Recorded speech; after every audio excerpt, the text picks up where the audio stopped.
அண்மைச் செய்தி. திமுக கூட்டணியில் காங்கிரஸ் கட்சிக்கு 28 தொகுதிகள் ஒதுக்க முன்வந்துள்ளதாக தகவல் வெளியாகியிருக்கிறது. திமுக சார்பில் தொகுதி பங்கீடு பேச்சுவார்த்தை குழு அமைக்கப்பட்டுள்ள நிலையில் காங்கிரசுக்கான தொகுதிகள் குறித்தான தகவல் வெளியாகியிருக்கிறது. காங்கிரஸ் கட்சிக்கு 28 தொகுதிகள் ஒதுக்க முன்வந்துள்ளதாக தகவல் வெளியாகியிருக்கிறது. TR பாலு தலைமையிலான திமுக குழுவும் கிறிஸ் சோடங்கர் தலைமையிலான காங்கிரஸ் குழுவும் நாளை தொகுதி பங்கீடு பேச்சுவார்த்தை நடத்த இருக்கிறது. காங்கிரசுக்கு 28 தொகுதிகள் என்று நாளைய தினம் பேச்சுவார்த்தையை திமுக தொடங்கும் எனவும் தகவல் வெளியாகியிருக்கிறது. அண்மை செய்தியாக பார்த்து வருகிறோம். கடந்த தேர்தலில் காங்கிரசுக்கு திமுக கூட்டணியில் 25 இடங்கள் ஒதுக்கப்பட்டிருந்த நிலையில் நாளை நடைபெறவிருக்கும் பேச்சுவார்த்தையில் காங்கிரசுக்கு 28 தொகுதிகள் ஒதுக்கப்படும் என்று தகவல் வெளியாகியிருக்கிறது.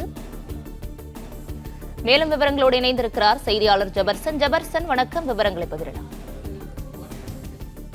வரக்கூடிய சட்டமன்ற தேர்தலில் ஒவ்வொரு கட்சிகளும் கூட்டணி அமைத்து வியூகங்கள் அமைத்து தேர்தலை சந்திக்க தயாராகி வருகிறது. இந்த நிலையில்தான் கடந்த 2 மாத காலமாக திமுக கூட்டணியில் ஏற்கனவே இருந்த காங்கிரஸ் கட்சி என்ன நிலைப்பாடை எடுக்கப் போகிறது என்பது தொடர்பான விவாதங்கள் பேசு பொருள் ஆகி வந்தது. கடந்த டிசம்பர் மாதமே காங்கிரஸ் கட்சியில கூட்டணி பேச்சுவார்த்தைக்காக குழு அமைக்கப்பட்டிருந்தது. அந்த குழுவும் தமிழகத்தினுடைய காங்கிரஸ் கமிட்டி மேலிட பொறுப்பாளராக கிறிஸ் சோட்டேங்கர் தலைமையில 5 பேர் கொண்ட குழுவினர் நியமிக்கப்பட்டிருந்தனர். அவர்கள் தொடர்ந்து அறிவாலயத்திற்கு கடந்த டிசம்பர் மாதமே வந்து தமிழக முதலமைச்சரை சந்தித்து திமுக கூட்டணியில காங்கிரஸ் இடம்பெறுவதாக பேசி சென்றிருந்தார்கள். இந்த நிலையில தான் அடுத்து வந்த ஜனவரி பிப்ரவரி மாதங்கள்ல தொடர்ச்சியாக ஒரு இழுபறியான ஒரு சூழல் நீடித்தது. அந்த குழுவினுடைய தலைவர், காங்கிரஸ் கட்சியின் குழுவினுடைய தலைவர் கிறிஸ் சோட்டேங்கர் காங்கிரஸ் கட்சியில ஆட்சி அதிகாரத்துல பங்கு, அதிக இடத்துல போட்டி என்று ஒரு தனியார் செய்தி நிறுவனத்திற்கு பேட்டி அளித்ததின் தொடர்ந்து இந்த கூட்டணியில என்ன நடக்க போகிறது என்பது தொடர்பாக ஒரு விரிசல் ஏற்படக்கூடிய ஒரு சூழல் உருவானது.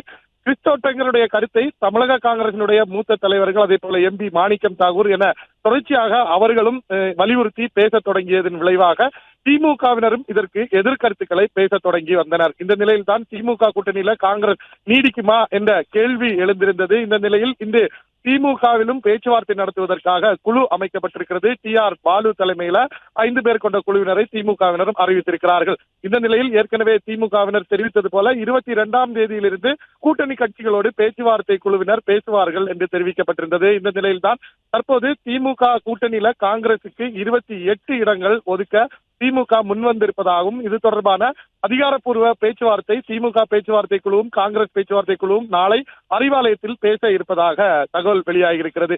ஏற்கனவே திமுக கூட்டணியில காங்கிரஸ் தொடருமா என்று எழுந்த கேள்விக்கு முற்றுப்புள்ளி வைக்கும் விதமாகத்தான் தற்போது இந்த தகவலானது வெளிவந்திருக்கிறது.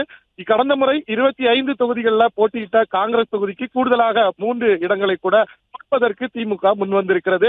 இது தொடர்ச்சியாக 28 தொகுதிகளே முழுமையாக காங்கிரசுக்கு கொடுக்கப்பட இருக்கிறதா, இல்லது இன்னும் அதிக தொகுதிகள் கொடுப்பதற்கு வாய்ப்பு இருக்கிறதா என்பது தொடர்பாக அதிகாரப்பூர்வமாக அவர்கள் அமர்ந்து பேசும்போது முழுமையான தகவல் நமக்கு தெரிய வரும். இருப்பினும் நாளை திமுக காங்கிரஸ் கூட்டணி பேச்சுவார்த்தையை அதிகாரப்பூர்வமாக தொடங்க இருக்கிறது. பிளே ஸ்டோர் மற்றும் ஆப் ஸ்டோரில் இருந்து பாலிமர் செயலியை QR கோடு மூலம் பதிவிறக்கம் செய்யுங்கள். செய்திகளை உடனுக்குடன் பெறுங்கள்.